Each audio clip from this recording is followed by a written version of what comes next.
Ma grande passion, elle peut paraître un peu pompeuse, mais elle ne l'est pas du tout. C'est la passion de rencontrer des gens différents. Et dans mon expérience professionnelle, personnelle, associative, plus je rencontre des gens différents, plus je m'enrichis. Et je pense que l'enrichissement est réciproque. Et je pense que la vie, elle est beaucoup faite là-dessus. Alors, Green Paradis, j'en ai deux. J'en ai un qui est notre maison de campagne familiale, qui est au bord d'un lac en Savoie, qui est un petit lac qui s'appelle le lac d'Aiguebelette. Et c'est un lac qui a une capacité à changer de couleur de façon étonnante dans la journée. Et voilà, et donc mon petit coin de paradis, c'est des souvenirs d'enfance, c'est des souvenirs de famille, et d'être assis devant ce lac et de voir le lac changer. Puis un deuxième petit coin de paradis, qui est un monastère bénédictin, qui est à côté d'Orléans, au bord de la Loire, très sauvage à cet endroit. Et là, c'est des moments de grand silence, très réparateurs.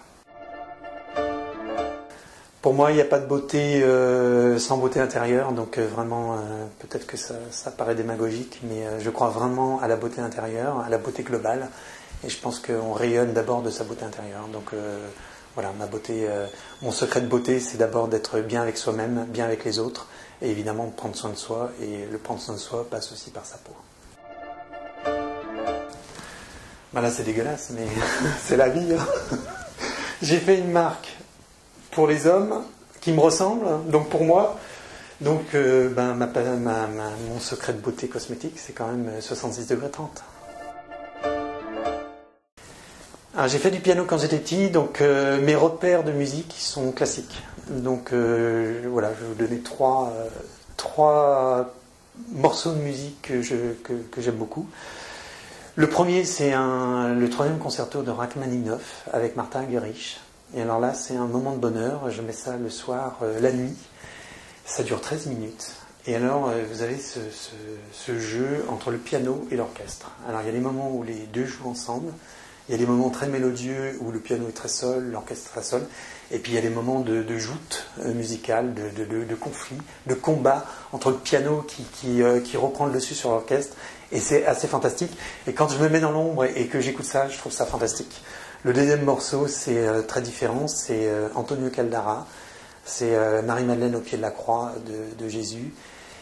Donc c'est un oratorio, et là c'est un contre-ténor qui chante la voix du Christ, et c'est un moment assez fantastique.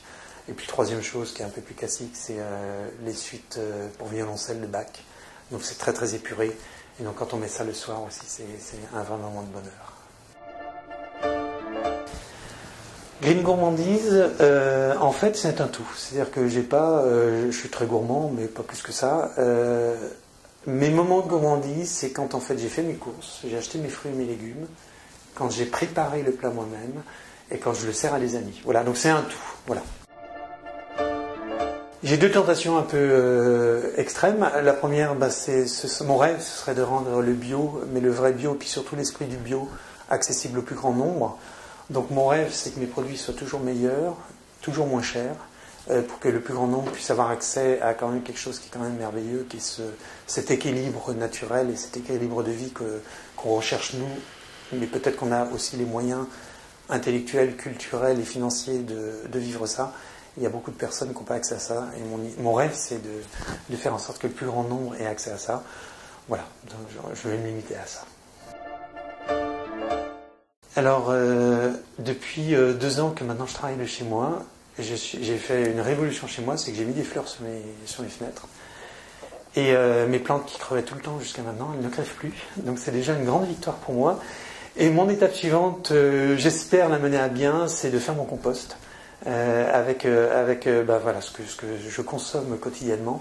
Et mon rêve, c'est de faire mon compost et d'engraisser, d'alimenter mes plantes avec ce compost naturel.